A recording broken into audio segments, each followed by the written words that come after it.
Well, one of the things I think that, one of the reasons that we're doing this study is because it's new, it's something new. And one of the reasons that it's new is up to this time, the mind-body model really hasn't been one that has been embraced, even though academically and so forth you can make a case for it philosophically. Why hasn't the mind-body model been embraced? Or maybe you can expand on what is the mind-body model, and then why has it not been more fully embraced? So I would say that it's been gradually, slowly embraced in the conventional wisdom, medical communities, even psychological communities.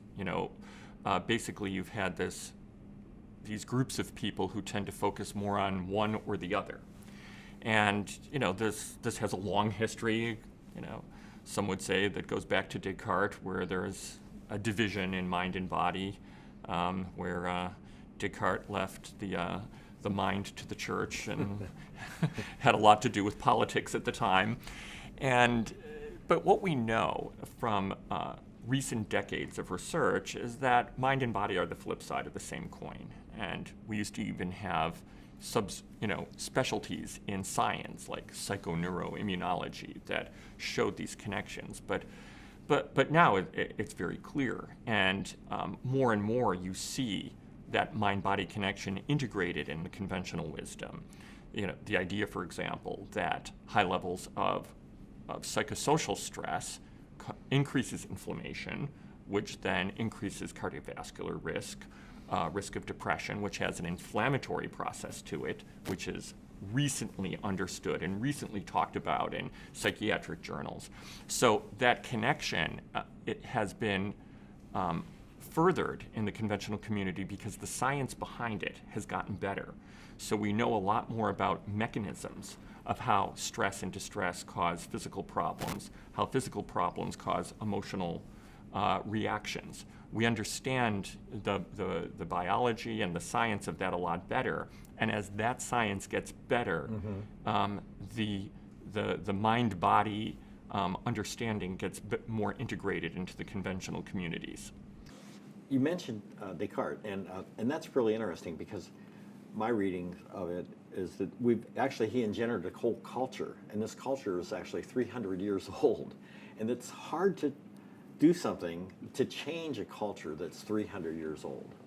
So integrative medicine at Jefferson is actually a pioneer in saying, look, we know that this is, this is my take on it. We know that this is the culture, and yet we also know that science has served us very well, and that we're going to use science now to see if that culture is actually 100% correct or if there's some modifications that need to be made to it.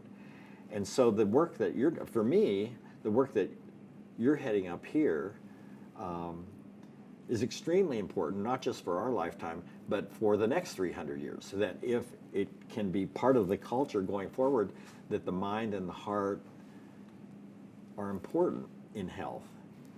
That these aspects, the spiritual aspect, I don't use that word very often, but the emotional aspects of health have largely been discarded. Is that correct? Yeah, I would say another way of looking at it, and I agree with that 100%, we used to be very focused, and still are to some degree, on genes. We're always looking smaller and smaller That's at right. the reason for the ultimate reduction. That's right. And so, people would call that, being overly reductionistic. Okay. And, but a big wave in science now is epigenetics. And so, there's the genes you were born with, but then there's, what we do to those genes, what those genes are exposed to. And that has a whole lot more to do with what our health and well-being is going to be like, particularly once we reach adulthood, than the genes themselves. So if we think about the genes as keys on a keyboard, it's how we play those genes. The keyboard, sure, has some importance. I mean, if we were to bring into this room a Steinway grand piano and my grandmother's old upright piano, the keyboards mean something. But if we were to put me at the Steinway and bring Horowitz back from the dead and put him at my grandmother's old upright piano, whose music do you want to listen to? I can assure you, it's not me clanging away with chopsticks. So, you know, I can actually understand that analogy. Thank you. and so how we're playing the keys on the keyboard has everything to do with, you know, what we're eating, toxins we're exposed to, level of stress and distress we experience, whether we have enough nutrients, whether we have an excess of the wrong kinds of things, all of that, our activity level, how much we're sleeping or not sleeping, all affect the way those keys are played. Thank you so much, because maybe this is the most actually the most important part of the interview, and that is that people actually have a say-so in their health. Right. They have a say-so in their behavior. They have a say-so of what kinds of thoughts to entertain and which ones not to entertain and so forth. Is that correct? They have a big say-so in their health. They have a big say-so in whether or not they're active, whether or not they're doing things to reduce stress and distress, whether or not they're sleeping, whether or not they're eating healthy food. Well, Professor Monti, I've talked to you on the phone many times and talked to you in person many times and casually and here a little bit more formally, but I have to tell you from the bottom of my heart, from the NET teaching team, from the One Research Foundation, from the patients that the practitioners serve all over the world, that we are all deeply indebted to the efforts of you and your team at Integrative Medicine.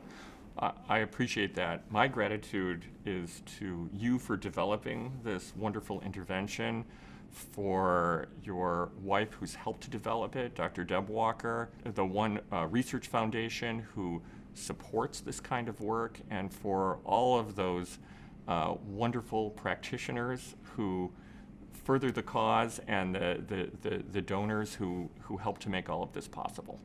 All right, well, it's our net effect, isn't it? It sure is. Okay, God bless. Thank you.